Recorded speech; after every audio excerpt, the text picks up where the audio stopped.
Pascal Sarkissian, je suis agent d'exploitation à la Société du Canal de Provence, particulièrement responsable du site du Vallon d'Ol. C'est une réserve d'une capacité de 3 millions de mètres cubes d'eau, située au-dessus des quartiers nord de Marseille. Elle est classée classe A au sens de la réglementation française.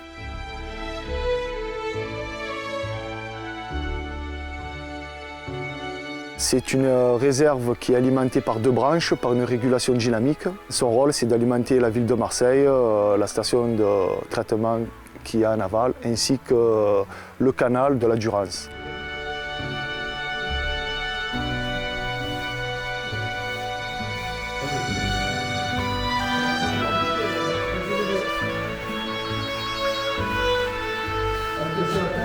La manip d'aujourd'hui, nous avons fait un essai de vannes de vidange.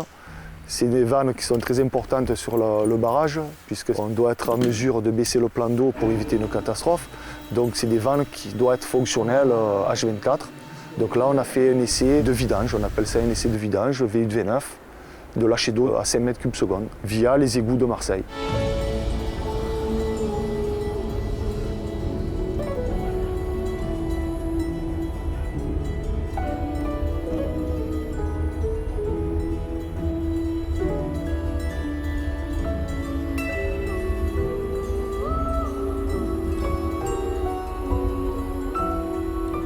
Les enjeux de cette manœuvre consistent à vérifier les organes de sécurité de la réserve de Vallon d'Ol.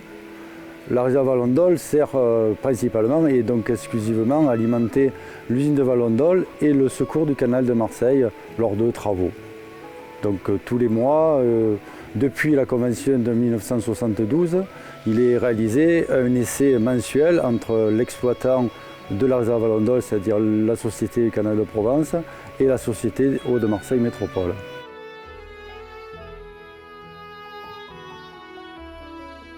Mon rôle est de maintenir le bon fonctionnement de l'ouvrage 24 heures sur 24. Il y a toujours une personne d'astreinte.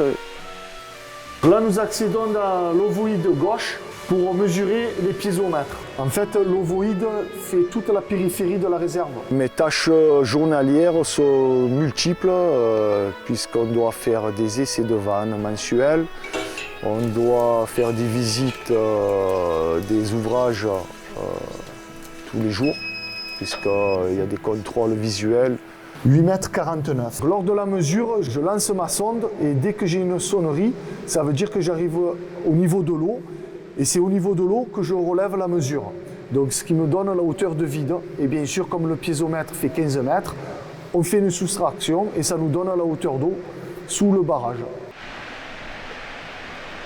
Là, nous rentrons donc dans l'ovoïde de droite. On va contrôler les débits de fuite. Lorsqu'on trouve un débit, c'est ce qui nous repère sur le plan pour nous situer. Le but, c'est de récupérer l'eau, de la drainer pour éviter de nous endommager l'ouvrage. C'est pour ça qu'il y a plusieurs barbacanes.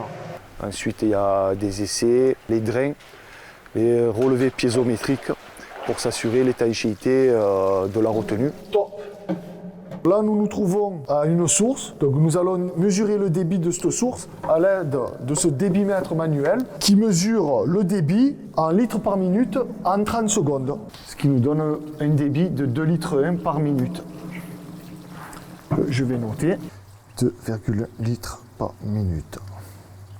Voilà. Et ensuite, tout est retranscrit dans un cahier d'exploitant. On appelle ça le registre d'exploitant, qui est la Bible du barrage.